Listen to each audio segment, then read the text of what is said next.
عام لوگوں کا یہ خیال تھا کہ علامہ مرحوم آخری سالوں میں کبوتر بازی اور پہلوانی نہیں کرتے تھے، مینڈھے لڑانے کا شوق بھی ترک کر دیا تھا۔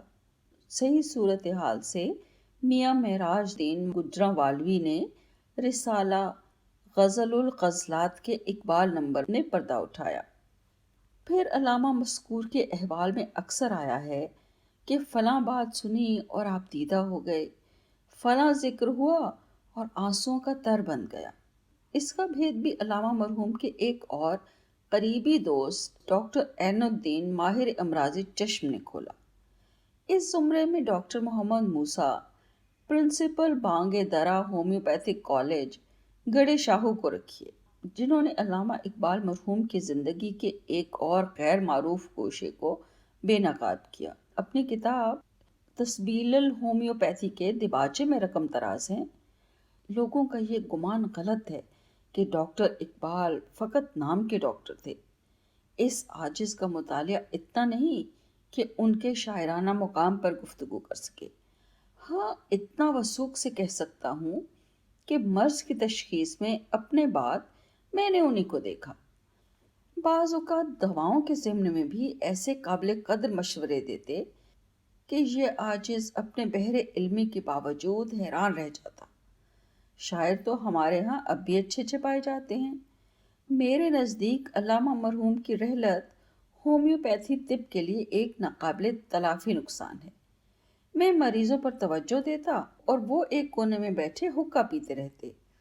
تاہم اس عاجز کی مطلب کی کامیابی میں جو مایوس مریضوں کی آخری امید گاہ ہے اور جہاں خالص جرمن ادویات باکفایت فراہم کی جاتی ہیں، ان کے نام نامی کا بڑا دخل تھا۔ جاننے والے جانتے ہیں کہ آپ نے اپنی ایک مشہور تصنیف کا نام بھی عاجز کے مطب کے نام پر رکھا۔ فیض صاحب کے متعلق کچھ لکھتے ہوئے مجھے تامل ہوتا ہے۔ دنیا حاسدان بد سے خالی نہیں۔ اگر کسی نے کہہ دیا کہ ہم نے تو اس شخص کو کبھی فیض صاحب کے پاس اٹھتے بیٹھتے نہیں دیکھا، تو کون ان کا قلم پکڑ سکتا ہے؟ احباب پرزور اصرار نہ کرتے تو یہ بندہ بھی اپنے گوشے گمنامی میں مست رہتا۔ پھر بعض باتیں ایسی بھی ہیں کہ لکھتے ہوئے خیال ہوتا ہے کہ آیا یہ لکھنے کی ہیں بھی یا نہیں۔ مثلاً یہی کہ فیض صاحب جس زمانے میں پاکستان ٹائمز کے ایڈیٹر تھے، کوئی اداریہ اس وقت تک پریس میں نہ دیتے تھے جب تک مجھے دکھا نہ لیتے۔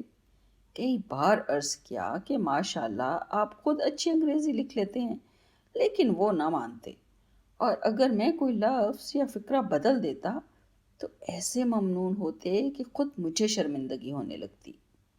پھر جب فیض صاحب کے تعلق سے وہ باتیں یاد آتی ہیں جب فیض ہی نہیں، بخاری، سالک، خلیفہ عبدالحکیم وغیرہ، ہم سبھی ہم پیالہ و ہم نوالہ دوست راوی کے کنارے ٹہلتے رہتے اور ساتھ ہی ساتھ علم و ادب کی باتیں بھی ہوتی رہتی۔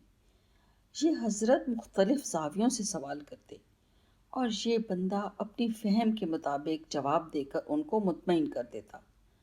اور یہ بات تو نسبتاً حال کی ہے کہ ایک روز فیض صاحب نے صبح صبح مجھے آن پکڑا اور کہا، ایک کام سے آیا ہوں، ایک تو یہ جاننا چاہتا ہوں کہ یورپ میں آج کل آرٹ کے کیا رجحانات ہیں اور آرٹ پیپر کیا چیز ہوتی ہے، دوسرے میں واٹر کلر اور آئل پینٹنگ کا فرق معلوم کرنا چاہتا ہوں، ٹھمری اور دادرا کا فرق بھی چند لفظوں میں بیان کرتے تو اچھا ہے۔ میں نے چائے پیتے پیتے سب کچھ عرض کر دیا۔ اٹھتے اٹھتے پوچھنے لگے، ایک اور سوال ہے، غالب کس زمانے کا شاعر تھا اور کس زبان میں لکھتا تھا؟ وہ بھی میں نے بتایا۔ اس کے کئی ماہ بعد تک ملاقات نہ ہوئی۔ ہاں، اخبار میں پڑھا کہ لاہور میں آرٹ کونسل کے ڈائریکٹر ہو گئے ہیں۔ غالباً اس نوکری کے انٹرویو میں اس قسم کے سوال پوچھے جاتے ہوں گے۔ اکثر لوگوں کو تعجب ہوتا ہے کہ نقش فریادی کا رنگ کلام اور ہے اور فیض صاحب کے بعد کے مجموعوں دست صبا اور زندہ نامہ کا اور۔ اب چونکہ اس کا پس منظر راز نہیں رہا اور بعض حلقوں میں بات پھیل گئی ہے، لہٰذا اسے چھپانے کا کچھ فائدہ نہیں۔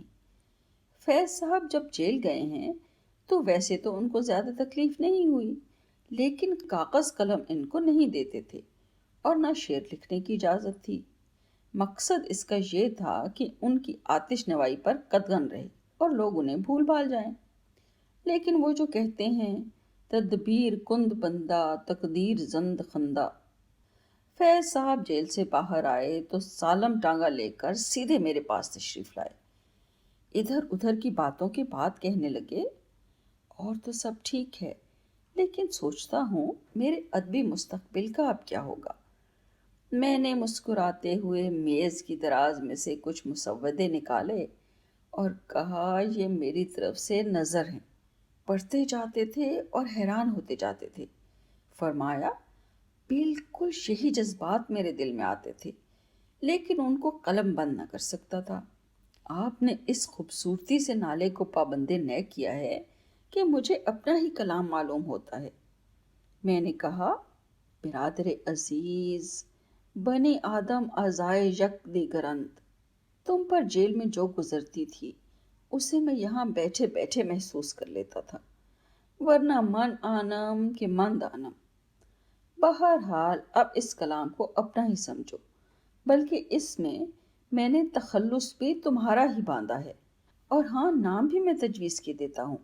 آدھے کلام کو دستے صبا کے نام سے شائع کرو اور آدھے کو زندہ نامہ کا نام دو۔ اس پر بھی ان کو تامل رہا۔ بولے، یہ برا سا لگتا ہے کہ ایسا کلام جس پر ایک محب صادق نے اپنا خون جگر ٹپکایا ہو اسے اپنے نام سے منسوب کر دوں۔ میں نے کہا، فیض میاں، دنیا میں چراغ سے چراغ جلتا آیا ہے۔ شیکسپیئر بھی تو کسی سے لکھوایا کرتا تھا، اس سے اس کی عظمت میں کیا فرق آیا؟ اس پر لاجواب ہو گئے اور رقت داری ہو گئی۔ فیض صاحب نے ایک اور بات میں نے دیکھی، وہ بڑے ظرف کے آدمی ہیں۔ ایک طرف تو انہوں نے کسی پر کبھی یہ راز افشا نہ کیا کہ یہ مجموعے ان کا نتیجہ فکر نہیں، دوسری طرف جب لینن انعام لے کر آئے تو تمغہ اور آدھے روبل میرے سامنے ڈھیر کر دیے کہ اس کے اصل حقدار آپ ہیں۔ اس طرح کے اور بہت سے واقعات ہیں، بیان کرنے لگوں تو کتاب ہو جائے، لیکن جیسا کہ میں نے عرض کیا، نمود و نمائش سے اس بندے کی طبیعت ہمیشہ نفور رہی۔ وما توفیقی الا باللہ۔